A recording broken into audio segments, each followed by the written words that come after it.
All right, let's have a look at this one here. If something falls off of a roof, okay, then what's its initial velocity?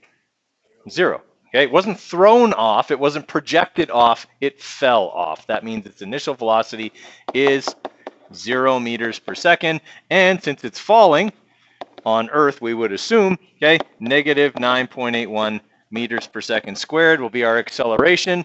Okay, and we know that the displacement is going to be negative 6.0 meters. Okay, if 9.81 is negative, the 6 has to be negative as well.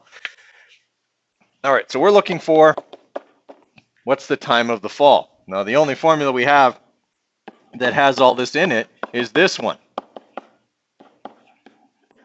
which I told you I'd never make you solve for time with that one unless VI was 0 and VI is 0. So that means since VI is 0, that this whole term is 0, and I don't need it. So I can simplify my formula, d equals 1/2 AT squared, and I'm just solving for t. So I divide both sides by half of a and square root. That'll leave me with t. All right, so we've got negative 6 divided by 1/2 times negative 9.81.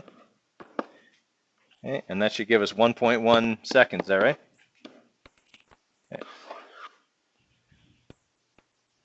The key there, guys, is if you forget that the 6 needs to be negative and then you try and enter that into your calculator has a conniption fit because it won't take the square root of a negative number. All right, questions on how that one worked? Okay, you did one like that yesterday as well. Anyone need that one anymore? Okay. Try this one. Okay, so this question is asking us to calculate the final velocity of this rock. Okay, so VF is our unknown. It's propelled over a distance of 0.30 meters, okay, by an acceleration of 22 meters per second squared for a 0.72 second interval. All right, so that's the information we have, which means the formula we're using is this one. D equals VF times T minus 1/2 AT squared, because that's the info we have. And we're trying to solve for VF here. So the first thing I want to do is move the AT squared over, or the half AT squared over, sorry, by adding it. So I'm going to have D plus 1/2 AT squared equals VF times T. Then I'm going to divide both sides by T, and it will come over here. Now I can plug in my numbers. All right, so this was 0.30 meters plus 1/2 times 22 times 0.72 seconds squared divided by 0.72 seconds. Okay, so 0.3 times, or not times, plus 0.5 times 22 times 0.72 squared divided by 0.72. All right, so the final velocity of that rock will be 8.3 meters per second. Actually, final speed, because we weren't given any vectors in this question.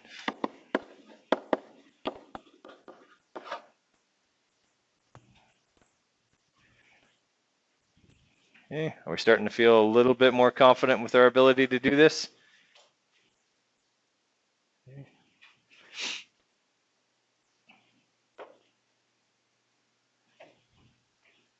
All right, try this one. This is like a Mythbusters one. Okay, they always used like the ballistics gel whenever they were testing myths to do with bullets, because it's quite impractical to shoot real people. Okay, so they would have the ballistics gel.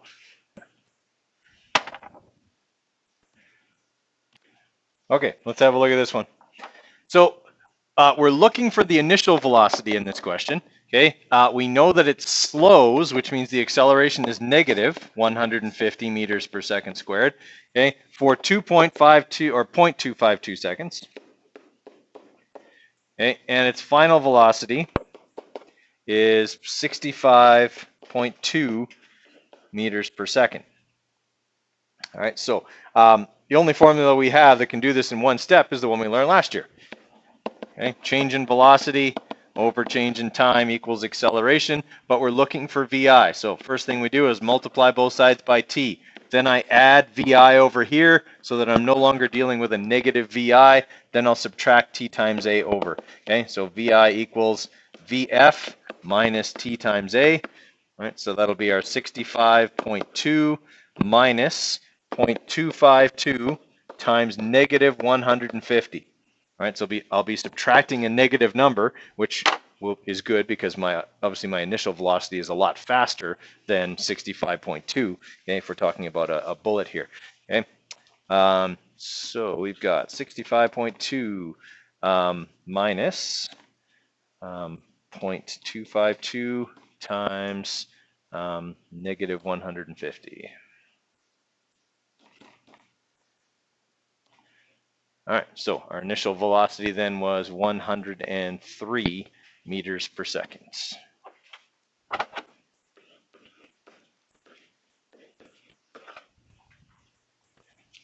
Okay, questions on how that one worked? Okay, so I want you guys to continue working on those questions we were looking at yesterday. Okay, so that would be these ones here. I think pretty much everybody was at least to question 5 by the end of yesterday or somewhere in there. Okay, so you can kind of pick up where you left off. For number 6 for the graph, okay, I know that there are like some curved edges here. Just imagine that those curves, like these little curves here, at around like 5 seconds and again at 15 seconds, just imagine those are making good solid triangular kind of adjustments. Okay. Yeah. Okay. So give those a try, guys, and we'll kind of walk through any that give us trouble here. All right. We'll take a little break in a little bit, and then we'll kind of try a few more. Okay, so in number 11, we have a rocket that's traveling at 88 meters per second, and then it's accelerated to 132 meters per second. So we know that VI is 88, that positive 88.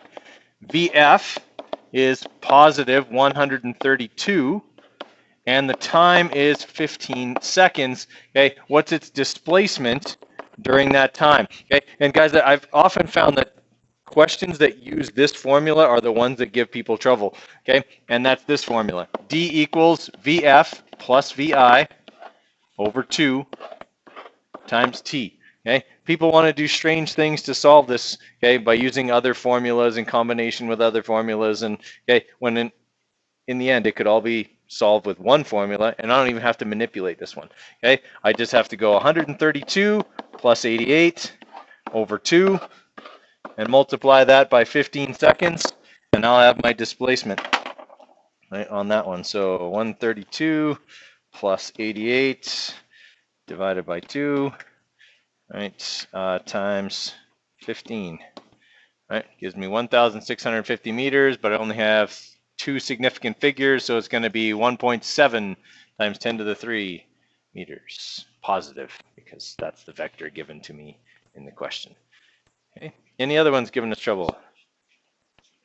13? All right, so we have a bike rider who accelerates to a velocity of 7.5 meters per second, so that's their final velocity, during 4.5 seconds. So they gave us the time, right? The displacement is positive 19 meters. All right, so we would have to assume this is also positive here. Okay, what's the initial velocity of the bike? So same formula as question 11 was. It's still this one. I don't have the acceleration. Now, I could probably find it if I wanted to, but I want to solve this in one step, and I can do that with this formula here.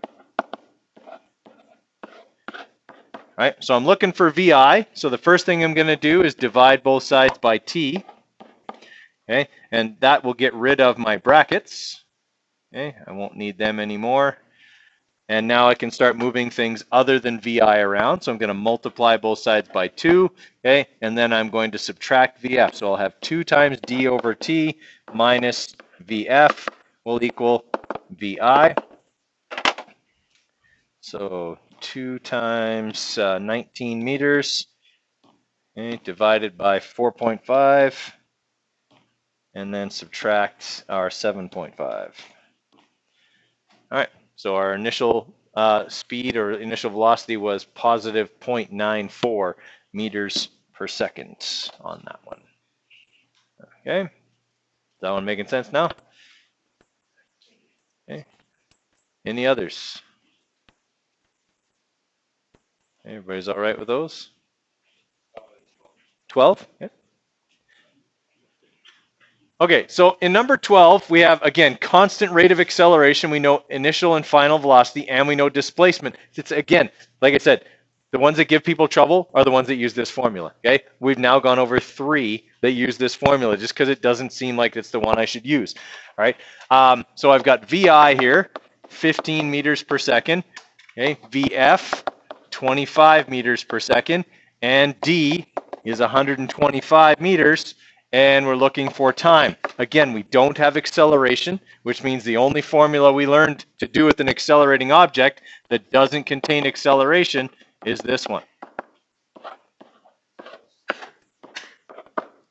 Right? And this time we're looking for time. Now, when we talked about this formula in class, we said you have to remember that this set of brackets here means that this is going to be done first in order of operations. So really all we're saying is D equals some number times T. Well, if it's just some number, I can divide the whole thing over to the other side. Take all the brackets over, and what we'll end up with is this, D over VF plus VI over 2 equals T. Okay, so when I plug in my numbers here, I'll have 125 divided by 25 plus 15 over 2. Okay. So we have 125 divided by, in brackets, we have there 40 over 20. Okay.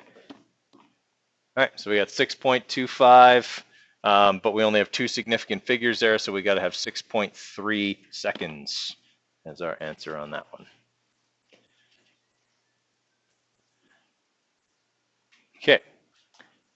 Going to have you guys go back and try another one of these examples I made up rather than the ones from the sheet.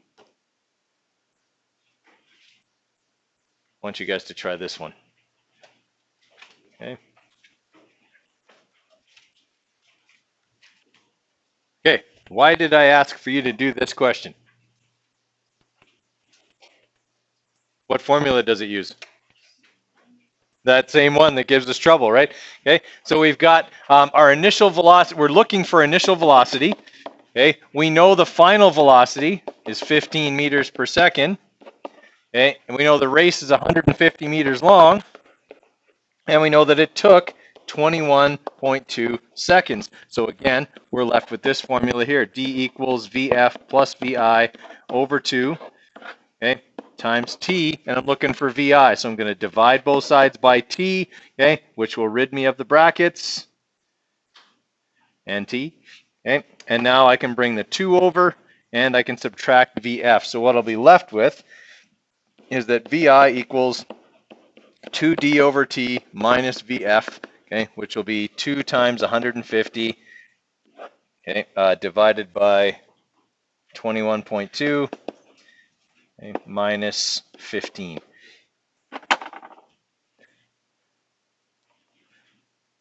Okay, so we'll have 300 divided by 21.2, okay, it's 14, then minus 15. All right, so their initial speed or initial velocity was negative 0.85. So they were actually running backwards. Yeah. Okay. Strange, right? It's just because I pick the numbers out of my head, and sometimes when I pick numbers out of my head, they don't quite work out the way I plan them, right? Nobody starts a race running backwards. If they do, they're going to lose. Okay, it's as simple as that. Unless you're ridiculously fast and you're just doing it to show off. Yeah. All right, so let's finish up with working on that worksheet there. See how many of those we can finish, and then tomorrow we'll move on to vector addition.